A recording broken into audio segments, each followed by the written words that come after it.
What's up, JUCO Breeze? It's Joe Blake here, owner, founder of JUCO Breeze, and today we've got a little something different for you. We're going to preview the conference championship for the Kansas Jayhawk Community College Conference as we look forward to what should be a crazy next 3 weeks.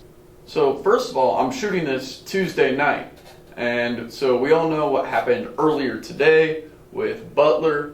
They had an ineligible player that they were using, so they had to revoke all of their wins from this year. This results in them being the 8th seed and having a record of 0-8. So this sets up probably the most hyped up 8 versus 1 matchup of all time between Coffeyville and Butler. But let's go through the rest of the conference first. The way that I see it is that there are 5 teams that could legitimately win the conference championship, and then the other 3 teams are probably not going to do very much damage. So the tiers are going to look a little bit like this. You've got tier 1, which is the 5 teams that include Coffeyville, the 1 seed. You got Indy, the 2 seed. And then Butler was going to be the 3 seed, but then had to forfeit all of their wins, so now they're the 8 seed. And then you have Hutch at the 3 seed and Garden City at the 4 seed. And those are the teams that have a legit shot at winning this playoff tournament. The other 3 teams are Dodge City, Highland, and Fort Scott. With all due respect, they haven't really shown me anything this year that makes me say that they could really mix it up. Dodge City played Coffeyville kind of close, and they've kind of kept some opponents close, but they haven't really proven to me that they could really be dangerous in these playoffs. But hey, it's the Jayhawk Conference, you never know. Highland and Fort Scott, again, all due respect, I just don't see Highland hanging around with Hutch, and I don't see Fort Scott hanging around with Indy. So, rewinding back to Butler and their situation where they had to forfeit wins, they had an ineligible player, and now their record is 0-8, but everybody's 0-0 going into these playoffs. But it does change the stakes for some of the teams going into these playoffs. First of all, Butler, they were a 2-loss team, and a 2-loss team in the Jayhawk Conference, and a lot of people's opinions and what a lot of people have been seeing, has a shot at making it into the 14 playoff that the NJCCC is doing this year.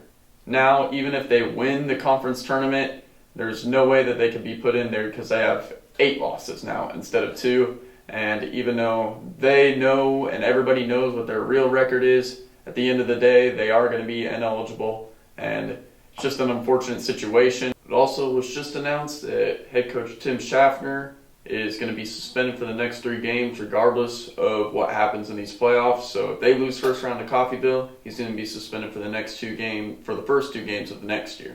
Things like this are usually an accident. I can't speak on this case for sure, but I know that, I know that the Butler coaching staff and athletic department, they wouldn't try to purposely cheat, and it's just unfortunate that it's going to happen like this. But it does make 2 more teams that were originally 3-loss teams into 2-loss teams going into the playoff.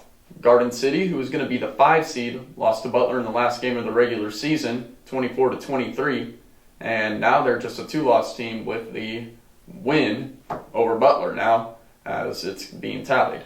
Hutchinson also lost to Butler in the 2nd game of the year, and they actually dropped to 0-2 at that point, but since that result has turned around, now Hutchinson is only a 2-loss team with their 2 losses coming to Coffeyville and Indy. Not a bad resume on paper. I'm currently emailing with some NJCCC executives to try to figure out how the committee is going to look at that. They have a committee organized. I'm trying to get in contact with them.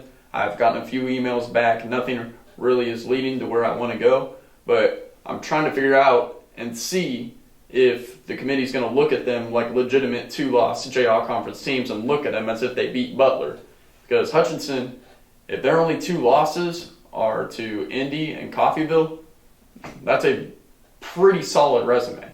Same goes for Garden City. If their only 2 losses are against Indy and Hutch, pretty solid resume.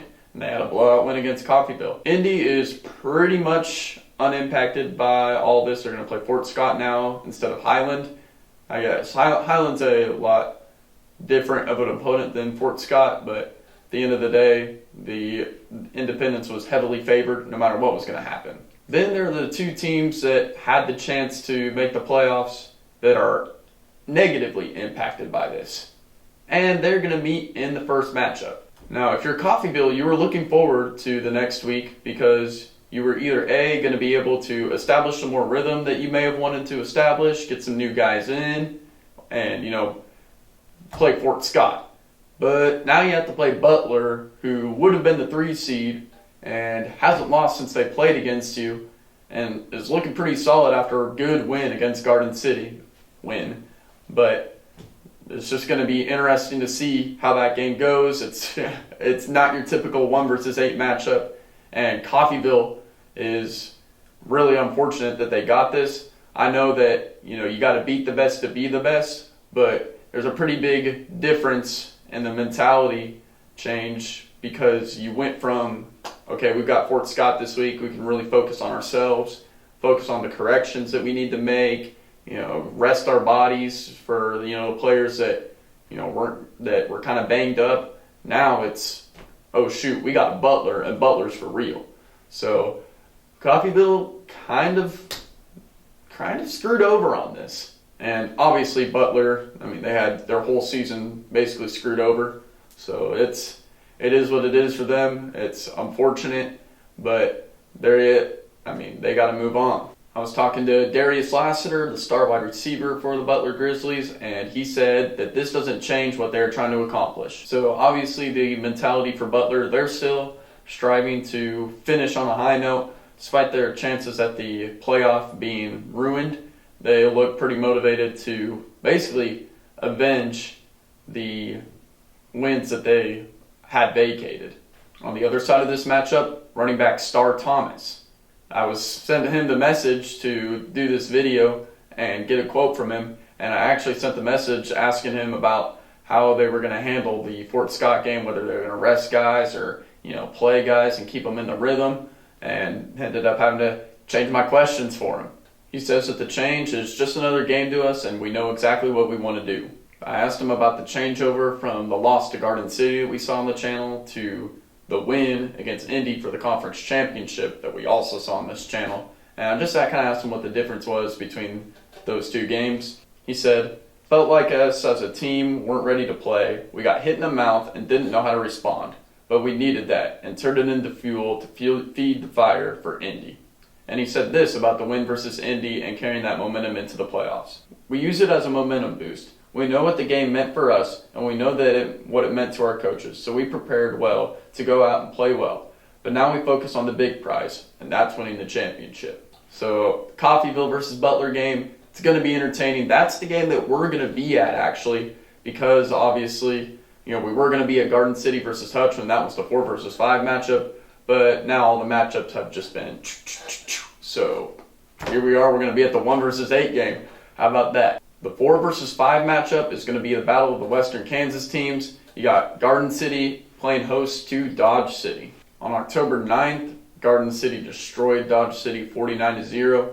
And it was, The Broncbusters obviously largely impacted by this in a positive way because not only do they get an extra win on their resume and one less loss, but they also get to host a first round game as opposed to going 3.5 hours to Hutchinson, which they would have had to do. Now they get to host Dodge City, a big trade-off for the Broncbusters.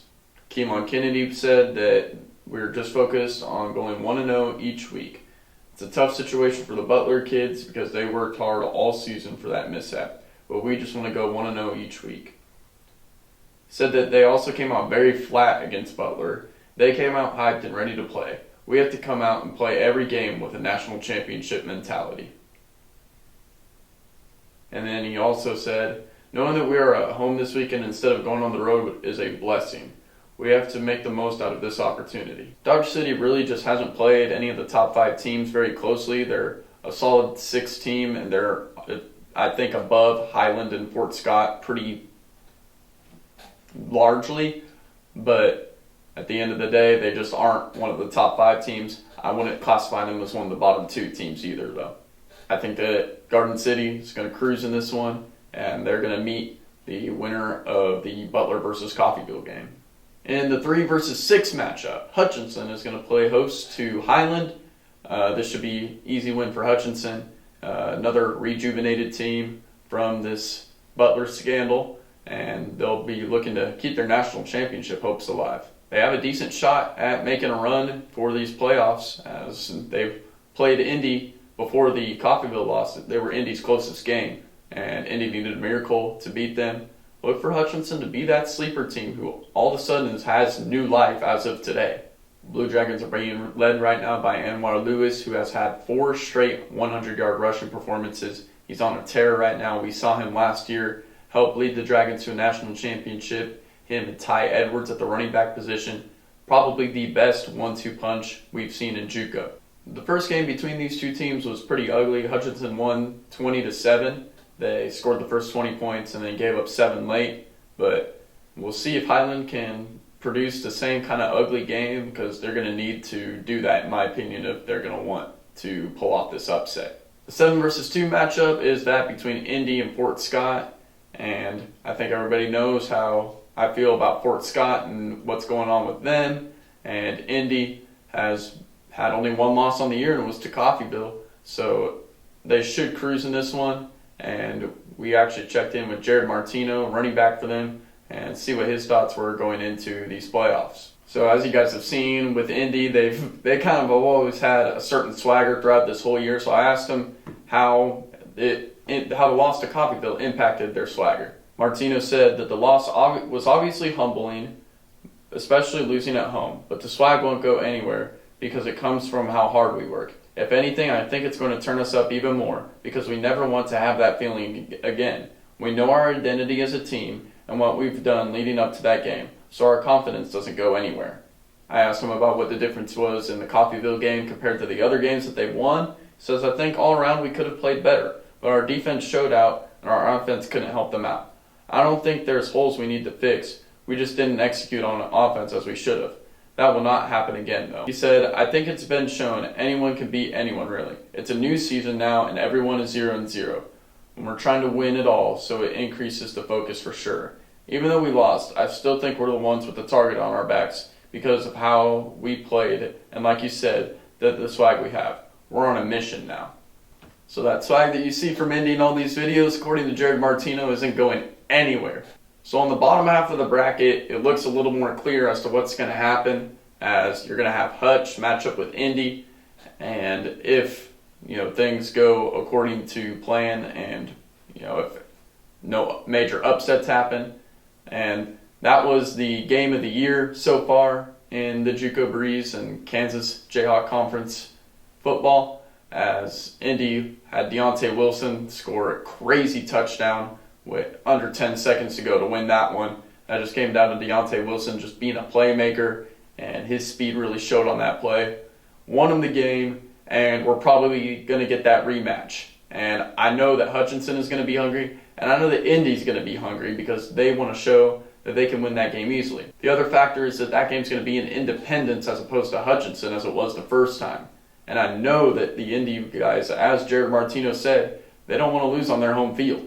But you also have to take into account the experience that the Blue Dragons have. Last year when starting quarterback CJ Ogbonna went down actually in Independence, the now quarterback for the Dragons, Dylan Leibel, stepped up, won that game, and then won the next 2 games. And for the first half of the national championship was the starting quarterback. They also had other offensive weapons, Anwar Lewis and Ty Edwards, as I mentioned before, along with Cortez Braham. We talked with Cortez Braham, who gave us a little bit of insight on what Hutch is thinking going into these playoffs. It gave us hope that we still have a chance to play for another national championship and go back-to-back, something that hasn't been done here. And I feel like it's going to help a lot because they say we've been there and done that and know what to expect from playing on the national stage last year. And you still have stars on that defense that was so great for them last year, such as Marquise Gilbert.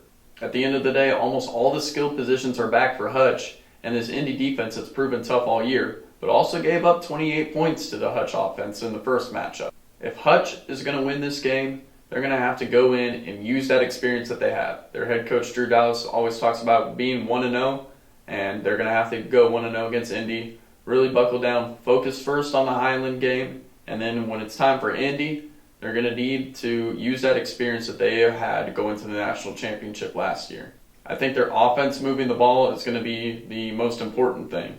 In the first match between these two, Indy passed for almost 350 yards, and I don't think Hutch can get away with that again and keep it close. However, they did do a good job of stopping Indy's rush and held them to only 63 yards. I think the key to beating Independence, though, starts with not turning the ball over. But that's a lot easier said than done because Indy has playmakers all over defense that are eager for turnovers. We saw Indy pick up 14 points just like that against Garden City off of 2 scooping scores. And it ended up being what cost the Dragons the first game after the Ginger Freak, James Jokman, made that fumble happen and the Independence Pirates recovered, scored a touchdown, and they got back into the game because of it. Dragons need to take care of the football if they're going to win this game. Now, the Pirates might be the most dangerous team in this tournament, especially if they can get their offense on track. As Martino said, and what's kind of been seen, and I'm pretty sure that all the Independence offensive players would agree with me, but their offense just hasn't been up to par lately. This was exposed after only scoring 9 points against Coffeyville. We saw them in the first game of the season just do everything against Butler on offense. Then the last game of the regular season didn't look too hot against Coffeyville. If they get this offense figured out, they really could be the best team in junior college football. I'm really looking forward to this matchup. I think both teams have a good shot at winning the game. I'm not here to give predictions, however. It's Coffeyville versus Butler game. How is each team going to win it? In the first matchup, we were there, and the Red Ravens jumped out to a 28-7 lead. Then after 2 long touchdowns by Butler, all of a sudden it was 28-21, and there was real belief on that Butler sideline that they were going to get it done. Then a man by the name of Star Thomas took over the game, ran an 82-yard touchdown run. Good night, 35-21. I think this is a game in which Coffeyville thought that they could have won this one by more, and Butler thought that they could have won it. Both teams really did leave some plays on the table. While all the teams are hungry in this conference, I think that these two teams, especially it being a first-round matchup, are especially hungry. It just really is unfortunate that this has to be a first-round matchup, but rules are rules, and this is what we've come to, and it's going to be crazy for this to be a first-round game. I think the key to Coffeyville going all the way is just going to be consistency. We've seen what kind of team they can be and what kind of team they shouldn't be. Butler is going to have to play the disciplined football that they are known for playing. My opinion is get the ball to Darius Lassiter as many times as you can. Great playmaker, a wide receiver there, and they got some really good players on defense, too, that could make an impact. They're going to have to use that hunger in whatever way they can in order to win this championship. The winner of this game clinches the hardest path to the championship. Regardless, these two teams have the hardest path to the championship, having to play each other in the first round, and it's going to be entertaining to see how they both handled the first game and then how they've handled the next week after all of the other teams that made the semifinals had a relatively easy week, even though there's really no such thing as that in the Jayhawk Conference. Will be interesting to see how they handle Garden City. The key to Garden City winning the whole thing is going to be that defense. Just playmakers all over the field, a crazy front seven that is really hard to run the ball up against. And then you have a playmaker like Keelan Kennedy at corner and a safety in Chris Smith. Just playmakers everywhere that are going to help this team do whatever they can to win this championship. It had such a dramatic shift after beating Coffeyville by 28 and then losing to Butler the next week. So it's going to be interesting to see also which team's going to come out. They're a lot like Indy, and they can't turn the ball over because that's how their defense gets scored on.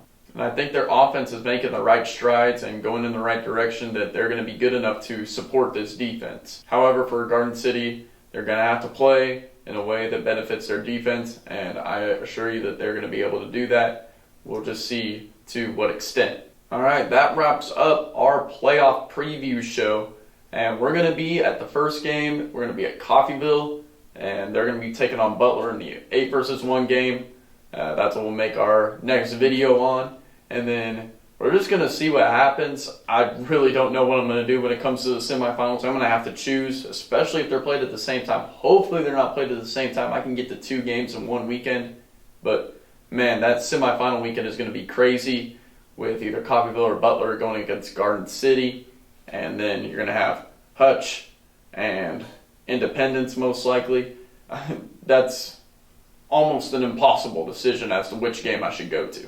Regardless, really looking forward to these playoffs. Championship game is going to be at Riverfront Stadium in Wichita, so going to be a great event. And there's a solid chance that the winner of this playoff could be in the national playoff where it's a 4-team playoff. It'd be really hard for the NJCAA playoff committee to leave out a Jayhawk Conference champion. But as you know, there are other conferences who are also working hard, and really will be interesting to see. I know Mississippi has their own playoff system that they have. They just do 4 teams, and so some of those teams are going to take it out. I think that 2 Mississippi teams are going to get in, and then probably Iowa Western, and then potentially a Jayhawk Conference team. Maybe they'll put Snow in there. Maybe they'll put New Mexico Military Institution. A lot up for grabs here for this tournament, and I feel like if a Coffeyville or an Indy wins, a 1-loss team, there's no reason why they shouldn't be in. And then if Hutch or Garden win this tournament, then there has to be strong consideration. If Hutch or Garden win this tournament, then it will be interesting because they play in arguably the toughest conference. I got to give the Mississippi boys credit, as, you know, who's better, we don't know for sure, but I'll let y'all debate that in the comments, by the way. But regardless, it's going to be interesting to see a 2-loss team in such a great conference. I think should get some leverage in there. We'll see how the committee sees that. It's the first time we've ever seen this committee at work. Regardless, high stakes for this tournament. JUCO Breeze looks forward to covering it. We're going to have a great time on this channel. And then we're going to start basketball right after this. I'm telling you, JUCO sports is the move. And right now, it's starting to get crazy with JUCO sports. We love it, though. We're going to head out, and we'll see you guys after the Coffeyville versus Butler game in Coffeyville. And if you see me there, hey, say what's up. I'll see y'all around.